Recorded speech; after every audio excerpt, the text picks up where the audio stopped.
Hello friends, welcome back to my channel. இன்னைக்கு நம்ம பார்க்க போறது பாலிடேட்ல பார்ட் 6 வீடியோ தான் நம்ம பார்க்க போறோம். இதுக்கு முன்னாடி போட்ட அந்த 5 பார்ட்டுமே நீங்க பார்க்கல அப்படின்னா, பிளேலிஸ்ட்டோட லிங்க் டிஸ்கிரிப்ஷன்ல குடுக்குறேன். செக் பண்ணி பார்த்துக்கோங்க. அதே மாதிரி நம்மளோட டெலகிராம் சேனலையும் ஜாயின் பண்ணிக்கோங்க. அதோட லிங்க்குமே டிஸ்கிரிப்ஷன்ல இருக்கு. செக் பண்ணி பார்த்துக்கோங்க. இன்னைக்கு நம்ம பார்க்க போற லெசன் என்ன அப்படின்னு பார்த்தீங்கன்னா, 7th ஸ்டாண்டர்ட்ல சந்தை மற்றும் நுகர்வோர் பாதுகாப்பு அப்படின்னு சொல்லிட்டு ஒரு லெசன் இருக்கு. ஸோ அந்த லெசன்ல இருக்கக்கூடிய 30 கேள்விகள் தான் நம்ம இங்க பார்க்க போறோம்.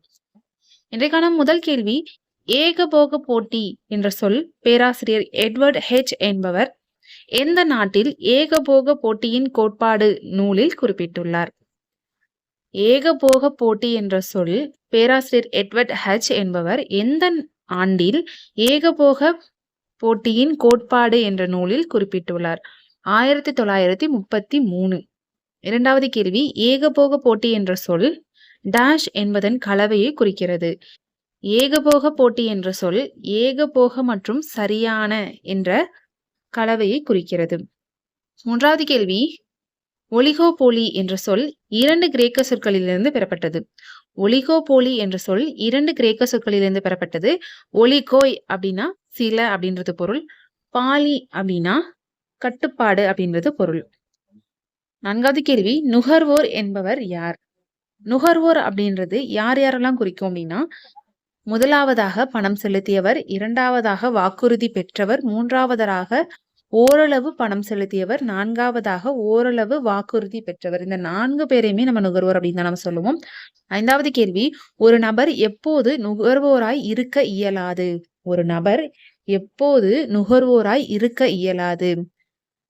அது 2 இருந்துச்சு அப்படின்னா நம்மளால நுகர்வோரா இருக்க முடியாது. அந்த 2 விஷயம் என்னென்ன அப்படின்னு பார்த்தரலாம். முதல் விஷயம், எந்த ஒரு பொருளையோ வாங்குறதோ அல்லது எந்த ஒரு சேவையோ இலவசமாக வாங்குற போதோ, ஒரு பொருள இல்ல ஒரு சேவைய இலவசமா வாங்கும்போது நம்ம நுகர்வோரா இருக்க மாட்டோம் அந்த இடத்துல. 2வது, வணிக நோக்கத்திற்காக ஒரு சேவையை அமர்த்துவது அல்லது பொருளை வாங்குவது. ஸோ பிசினஸ் பண்றதுக்காக ஒரு சேவைக்கோ இல்ல ஒரு பொருளையோ நான் வாங்குறேன் அப்படின்னா, அப்பயும் நான் நுகர்வோரா அங்க வந்து கருத மாட்டாங்க நம்மள. 6வது கேள்வி, முறையற்ற வணிக நடவடிக்கைகள் என்னென்ன? ஸோ முறையற்ற வணிகம் அப்படின்றதுக்கு 3 விஷயங்கள் பண்ணோம் அப்படின்னா அது முறையற்ற வணிகம். முதலாவது, விற்பனை செய்யப்பட்ட பொருள் திரும்ப பெற மாட்டாது அப்படின்றத நம்ம எங்கேயுமே சொல்லக்கூடாது. அது முறையற்ற வணிகம். 2வதாக, பொருட்களை மாற்ற இயலாது, எக்ஸ்சேஞ்ச் பண்ணிக்க மாட்டோம் அப்படின்னு சொல்லக்கூடாது. 3வது, எந்த சூழலிலும் பணம் திருப்பி தர மாட்டாது. ஸோ நீங்க ஒரு தடவை பொருள் வாங்கிட்டீங்க அப்படின்னா வாங்கினது தான், அந்த பொருளே நாங்க வாங்க மாட்டோம், வேற பொருள் மாத்தியும் தரமாட்டோம், அதுக்கான காசையும் தரமாட்டோம். இந்த மாதிரிலாம் எங்கெல்லாம் நம்ம சொல்றோமோ அது எல்லாமே வந்து முறையற்ற வணிகம் அப்படின்னு சொல்றாங்க. 7வது கேள்வி, இந்தியாவில் நுகர்வோர் பாதுகாப்பு சட்டம் நடைமுறைக்கு வந்த ஆண்டு? ரொம்ப ரொம்ப முக்கியமான கேள்வி. இந்தியாவில் நுகர்வோர் பாதுகாப்பு சட்டம் நடைமுறைக்கு வந்த ஆண்டு 1986 அக்டோபர் 24. 8வது கேள்வி, நுகர்வோருக்கான மகாசாசனம் என்று அழைக்கப்படுவது எது? நுகர்வோருக்கான மகாசாசனம் என்று அழைக்கப்படுவது நுகர்வோர் பாதுகாப்பு சட்டம். 9வது கேள்வி, NCDRC தேசிய நுகர்வோர் குறைதீர் ஆணையம் அப்படின்றது எந்த மாதிரி விஷயங்களுக்கான குறைகளை தீர்க்குது அப்படின்னு கேட்டிருக்காங்க. ஸோ இந்த தேசிய நுகர்வோர் குறைதீர் ஆணையம் அப்படின்றது 1 கோடி ரூபாய்க்கும் அதிகமான குறைகளை வந்து தீர்க்குது அப்படின்னு சொல்லியிருக்காங்க. அதாவது 1 கோடி ரூபாய்க்கு மேல நம்ம வாங்கியிருந்தோம் அப்படின்னா அதுக்கான குறைகளை தீர்க்கக்கூடியது. அதுவே 10வது கேள்வி பாருங்க, SCDRC மாநில அளவில் இருக்கக்கூடிய நுகர்வோர் குறைதீர் ஆணையம் அப்படின்றது வந்து பார்த்தோம் அப்படின்னா 1 கோடி ரூபாய்க்கு குறைவான அமௌண்ட் வாங்கியிருப்பாங்கல்ல அதுக்கான குறைகளை தீர்க்கக்கூடியது. 11வது கேள்வி, DCDRC அப்படின்னு பார்த்தீங்கன்னா மாவட்ட அளவில் இருக்கக்கூடிய நுகர்வோர் குறைதீர் ஆணையம். இங்க வந்து பார்த்தீங்கன்னா 20 லட்சம் மதிப்பு இருக்கக்கூடிய பொருட்களோ இல்ல அது சம்பந்தப்பட்ட எல்லா விஷயத்துக்கான குறைகளை தீர்க்கக்கூடியது வந்து மாவட்ட அளவிலான நுகர்வோர் குறைதீர் ஆணையம். 12வது கேள்வி பாருங்க, இந்திய பாராளுமன்றத்தில் நுகர்வோர் பாதுகாப்பு மசோதா நிறைவேற்றப்பட்ட ஆண்டு? இந்திய பாராளுமன்றத்தில் நுகர்வோர் பாதுகாப்பு மசோதா நிறைவேற்றப்பட்ட ஆண்டு ஆகஸ்ட் 2019. 13வது கேள்வி, நுகர்வோரின் 8 அடிப்படையான உரிமைகள் என்னென்ன? ஸோ அப்ப நுகர்வோரின் அடிப்படையான உரிமைகள் எத்தனை அப்படின்னு கேட்டாலும் 8. அந்த 8 என்னென்ன அப்படின்றத பார்த்துட்டோம்னா, முதலாவது அடிப்படை தேவைகளுக்கான உரிமை, 2வது பாதுகாப்புக்கான உரிமை, 3வது தகவல் அறியும் உரிமை, 4வது தேர்ந்தெடுக்கும் உரிமை, 5வது பிரதிநிதித்துவ உரிமை, 6வது குறை தீர்க்கும் உரிமை, 7வது நுகர்வோர் கல்வி மற்றும் உரிமை, 8வது தூய்மையான சுற்றுப்புற சூழலை பெறுவதற்கான உரிமை. இந்த 8மே நுகர்வோருக்கான அடிப்படை உரிமைகள் அப்படின்றத சொல்லியிருப்பாங்க. ஸோ 14வது கேள்வி, புதிய நுகர்வோர் பாதுகாப்பு சட்டம். புதிய நுகர்வோர் பாதுகாப்பு சட்டம் அப்படின்றது 30 வருடங்களுக்கு மேலாக இருக்கக்கூடிய சட்டம் அப்படின்னு சொல்லியிருக்காங்க. 15வது கேள்வி, இந்த புதிய நுகர்வோர் சட்டம் அப்படின்னு சொல்லக்கூடிய நுகர்வோர் பாதுகாப்பு சட்டம் எப்பயிலேருந்து இன்னும் கொஞ்சம் மாற்றங்களை கொண்டு வந்துச்சு அப்படின்னா 1986 16வது கேள்வி தேசிய நுகர்வோர் குறைதீர் நிவாரண ஆணையம் அமைக்கப்பட்ட ஆண்டு. தேசிய நுகர்வோர் குறைதீர் நிவாரண ஆணையம் அமைக்கப்பட்ட ஆண்டு 1988. 17வது கேள்வி தேசிய நுகர்வோர் குறைதீர் ஆணையத்தின் தலைமை அலுவலகம் அமைந்துள்ள இடம் இது. தேசிய நுகர்வோர் குறைதீர் ஆணையத்தின் தலைமை அலுவலகம் அமைந்துள்ள இடம் புதுடெல்லி. 18வது கேள்வி நுகர்வோர் பாதுகாப்பு சட்டம் எப்போ கொண்டு வந்தாங்க அப்படின்னு கேட்டிருக்காங்க. ஸோ நுகர்வோர் பாதுகாப்பு சட்டம் 1986 கொண்டு வந்தது. 19வது கேள்வி சட்ட அளவீட்டு சட்டம் எப்பொழுது கொண்டு வரப்பட்டது? சட்ட அளவீட்டு சட்டம் 2009 கொண்டு வரப்பட்டது.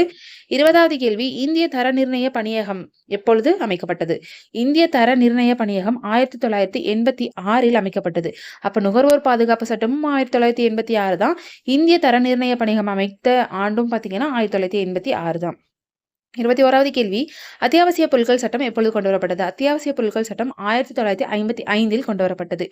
22வது கேள்வி கருப்பு சந்தைப்படுத்துதல் தடுப்பு மற்றும் அத்தியாவசிய பொருட்களின் பராமரிப்பு சட்டம் எப்பொழுது கொண்டு வரப்பட்டது? கருப்பு சந்தைப்படுத்துதல் தடுப்பு மற்றும் அத்தியாவசிய பொருட்களின் பராமரிப்பு சட்டம் எப்பொழுது கொண்டு வரப்பட்டது அப்படின்னா 1980.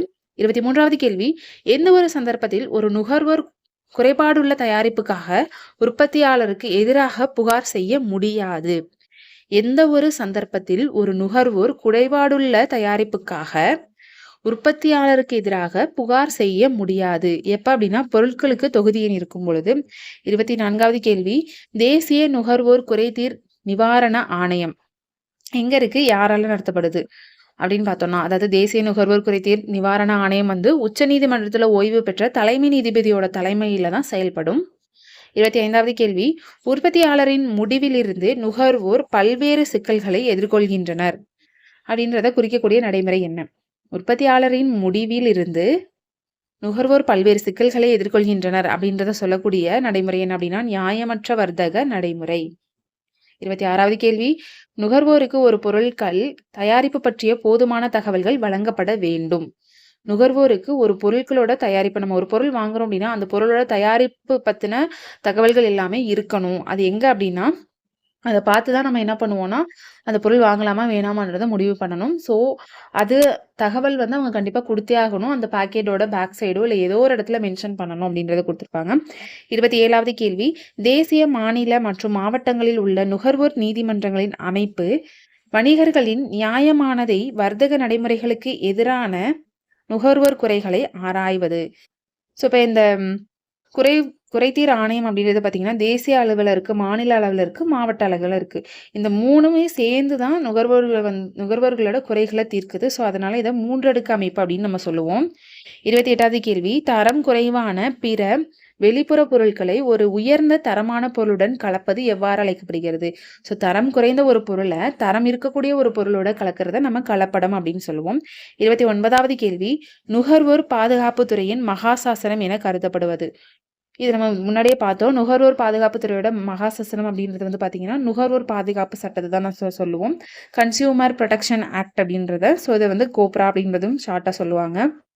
30வது கேள்வி தவறான விளம்பரத்துக்காக மத்திய நுகர்வோர் பாதுகாப்பு ஆணையம் ஒரு உற்பத்தியாளர் அல்லது ஒப்புதல் அளிப்பவருக்கு எவ்வளவு ரூபாய் வரை அபராதம் விதிக்கலாம்?